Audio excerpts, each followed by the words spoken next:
Welcome to the BrightWord Books Podcast. BrightWord is a leading platform for diverse storytelling, where voices from all backgrounds can share their unique narratives and connect with readers from around the world.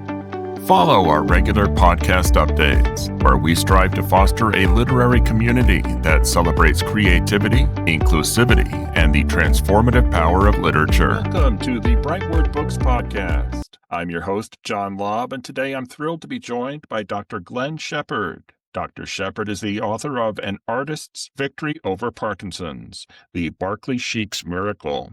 In its inspiring biography, Dr. Shepard chronicles the artistic production and personal experiences of his friend Barclay Sheaks from 2006 until his death in 2010, reflecting on the progressive impact of Parkinson's disease on his art and his life. While in the advanced stages of the disease, Sheaks immersed himself in a sudden, miraculous period of productivity from January to March 2010, ultimately producing a series of quality paintings. Despite his continued health challenges, his jovial personality returned, and he continued to work, completing his last painting just a few days before his death at age 81, proving that no matter the diagnosis, it's possible to live life with zest, pursue your passions, and regain normalcy in life. What a special friendship and a special book that you produced, Doctor. Thank you so much for sharing it with us today. Pleasure to be here. Well, it's great to have you back. And since your first appearance, have you gotten additional feedback from readers of the book or viewers of the podcast? Yes, I've had with so little advertising of the book.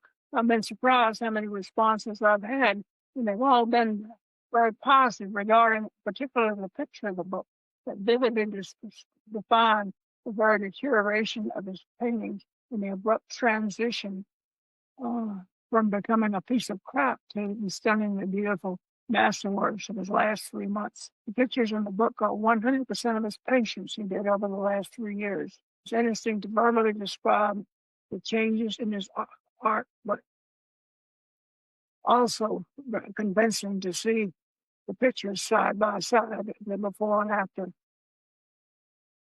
Absolutely. And obviously he was your lifelong friend, so it must have been a very personal book for you to write. It certainly was, yes. What surprised you most about the reactions that you had relative to the idea of a miracle in Barclay's final creative output? When I titled the book, I was initially hesitant to use the word miracle, as so many people associate this with acts of divine intervention or works of supernatural powers. And that is contrary to my rational thinking. I'd rather see true miracles as extraordinary events in the physical world that surpasses all known human or natural powers. And with this definition, it falls in the realm of scientific investigation, satisfying my primary goal for the book. Absolutely. Looking back, is there anything you wish you had explored more deeply in the book, or anything that you left out that perhaps you wish you had shared with the world about your friend? There are many things that couldn't be said, but I recognize that first podcast was an introduction of this book, and today presents my opportunity to present the helpful solutions that I gained in writing the book. I understand you've reached out to major Parkinson's organizations, including the Michael J. Fox Foundation and the Parkinson's Foundation. Can you describe your outreach efforts and what the response has been? Yes, as I began writing the book, I called the two major Parkinson's groups in America and told them my ideas for the book. I had two perfectly delightful conversations with individuals who were excited as I about the book and encouraged me to be back in contact with the societies. We will work with you when the book is written, were the words of both men. During Parkinson's month of April, I rushed to have the book finished. Before then, I made calls after the book was published and asked for addresses of executives of the society to mail the books to, but they wouldn't supply that. I tried to talk to them about the books. The inner ears of my earlier conversation were not there. The 3 officers of the Parkinson's group in my state of Virginia were listed. I mailed them copies of the book, but never received any reply from them, not even I received your book message. I made phone calls to these Virginia leaders and were greeted only by leave your number reply. About 10 calls I made. I was quite let down, but every person I talked to wanted to accept my financial donation. My question is Is the purpose of this big organization just to receive donations? I thought that finding cures for disease, which is the goal of my book, would be a priority with them. Absolutely. And it's really your friend was living proof that despite the challenges anyone might have in their life, they can overcome. And in fact, in the depths of his disease is when he found his greatest inspiration and it sounds like produced his greatest work. So it's a wonderful story for all of us to share in and be inspired by. Well, my goal in writing this book was to present this one-of-a-kind case and hope that others would add to this and the studies could expand and take away many positive things from the Barclay Sheaks story. Money was never my goal in the work. I did this both to give encouragement to victims and to challenge researchers in finding something here of benefit to others. If this book will help even one patient, my goals for this book will be achieved. Absolutely. And I'm sure it will help at least one patient and as well people who don't suffer from this disease or other diseases, but it's an inspiring tale for all of us about life and about dealing with the challenges that we've been dealt and overcoming, and perhaps most of all, not feeling sorry for ourselves. It sounds like Barclay was not the type of man who would feel sorry for himself and go sit in a corner and moan about his condition, but rather he drew upon his strength to produce some of his greatest work. It would cost not a penny for the societies to mention this book in their frequent and abundant emailing to the millions of people as well. To tell one person Barclay Sheaks resulted in reverse the deteriorating effects of the Parkinson's was my goal. This should stimulate patients and their family that there is hope and such an occurrence is possible in their lives. And I think if there is just one patient left. Absolutely. And I think we can all look to Barclay and say, if he could do that, what can I do in my life? You know, I'm blessed to still have years ahead of me. What can I do to make better use of the God-given gifts that I have? I'll agree with that statement very much. In the book, we see a fascinating mix of emotional, medical, and spiritual triggers during his final months. Can you talk about those impacts as he neared the end of his life and how they seem to interact? Well, I'm at heart a scientist. I have no interest in the possible divine intervention of some spiritual power or of some hidden or dark force intervening in some scary manner. Most certainly, the spiritualists play a huge role in trying to build in their religion the hope that is very important. The psychologists and social workers as well as caring friends are very important. I, as Barclay's friend, and Debbie, his wife, were contributors in some way that I'd like to better understand, and many others with their varying skills who review this case that may share their insight. I have both hope and expectations that our understanding of solutions will build on our understanding of the miracle of Barclay Sheaks. Absolutely. Well stated. I understand at one point Barclay's wife termed his artwork a piece of crap, and that actually ended up inspiring him. Can you tell us more about that story? Well, there's no question in my mind that those harsh words given by his wife jolted his mind, and I felt that he would withdraw and never paint again. I would have thought that the artistic skills, once crippled, were gone forever. It's very fact, and it is a fact, that lost brain functions remain intact, and these lost functions can be recovered. This is a startling revelation to me and other investigators that there can be recovery. But how? With this revelation of many in all fields of medicine, psychiatry, psychology, ministers, counselors, every friend and victim. Psychiatrist Dr. Douglas Chilson plowed through Barclay's background and comes up with the notion that it was the complicated relationship with his father that was the stimulus that jolted Barclay's brain function. This revealed a stunning fact that lost cerebral function can be recovered. This one fact takes away the miracle, and Barclay Sheaks' miracle should be placed in the category of recently discovered medical facts. I hope all involved in the study of Parkinson's will view this and decide the proper category, miracle or medical. great grief. Absolutely. And I understand toward the end, Barclay was also diagnosed with bladder cancer. He must have felt like, wow, what next, right? I've already got one condition. Now I've been diagnosed with bladder cancer. What impact did that diagnosis have on him toward the end? This severely impacted him. The doctor gave him 3 to 6 weeks to live, and that hit him like a sledgehammer. He painted 2 more masterpieces before he died, but retained in these last 2 all his lost talents. Wow. Did you learn anything about the treatment that he received and how it affected him? I understand at one point there might have been blood transfusions and toward the end just palliative care. Anything you learned about the way that the disease is treated and whether it benefited or even harmed Barclay? No treatment was even offered. I'm convinced that the doctor's death warrant robbed him of his will to live. The doctor told him that he had only 3 to 6 weeks to live. A simple blood transfusion to raise his hemoglobin from 5 to a respectable 10 or 12 would have given him considerable strength. This was denied.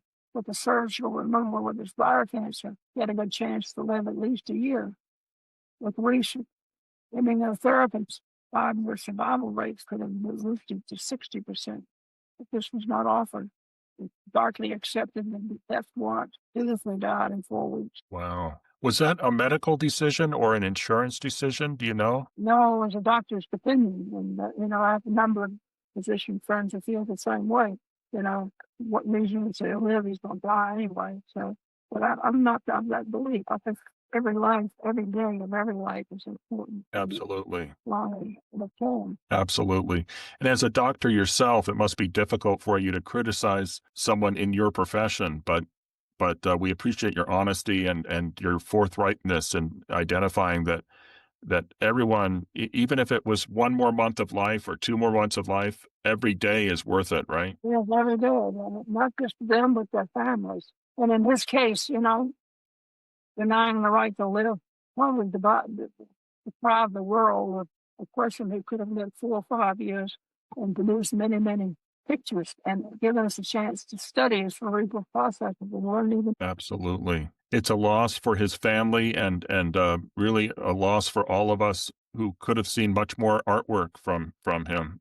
That's true. I know a lot of sons have complicated relationships with their father, and I understand Barclay did as well. Can you talk at all about that relationship and how it impacted his life? Well, I credit this all to the psychiatrist I had review the case. He went back to some interviews that we had with him much earlier and found that, he knew that his father deserted him, but he was very angry, very hostile about this separation. And he built this into the story that with the feelings of his father, of wanting his father's forgiveness, when Debbie told him he had told him that he was going to die, that he was painting some piece of crap, he dutifully obeyed what he thought his father would make him do, and that was go back and repaint these pictures.